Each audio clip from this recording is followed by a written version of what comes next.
కృష్ణా జిల్లా పెనమనూరు నియోజకవర్గం దేవభక్తుల చక్రవర్తి కామెంట్. కూటమి ప్రభుత్వంపై నిప్పులు చెరిగిన దేవభక్తుల ప్రజలను బాదుడే బాదుతున్న చంద్రబాబు. కరెంటు ఛార్జీల పెంపుతో అధికారంలోకి ఆంధ్రప్రదేశ్ ఎస్సీ ఎస్టీలకు 200 యూనిట్ల ఉచిత విద్యుత్ కొనసాగించాలి.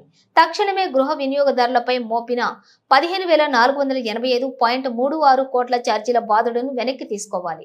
కరెంటు ఛార్జీల పెంపును కూటమి ప్రభుత్వం తక్షణమే ఉపసంహరించుకోవాలి. లేని ఎడల మా పోరాటం ఆగదు. ఈ కార్యక్రమంలో వైఎస్ఆర్సీపీ నాయకులు, కార్యకర్తలు, అభిమానులు పాల్గొన్నారు.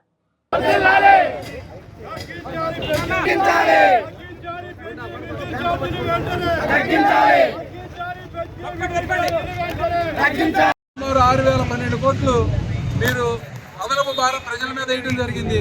అలాగే డిసెంబర్లో మరో 9,400 పైచీలకు కోట్లు మీరు వేసి మొత్తంగా 15,452 కోట్ల పైచీలకు మీరు సుమారుగా ప్రజల మీద భారం వేసి ప్రజలకి మేలు చేయడం తర్వాత సంగతి. మీరు ప్రజల్ని నడ్డు విరిచేటువంటి కార్యక్రమం మీరు చేసినందుకు నిరసనగా జగన్మోహన్ రెడ్డి గారు ఆదేశాల మేరకు మేమందరం జగన్మోహన్ రెడ్డి గారి సైనికుల్లాగా అందరు కార్యకర్తలందరూ కూడా పనిచేసి ఇక్కడ మా యొక్క నిరసనను వ్యక్తం చేసి మరిన్ని ఇటువంటి నిరసన కార్యక్రమాల ద్వారా చంద్రబాబు నాయుడు గారికి మరింత బుద్ధి రావాలని మీ ద్వారా మేము తెలియజేసుకుంటున్నాం.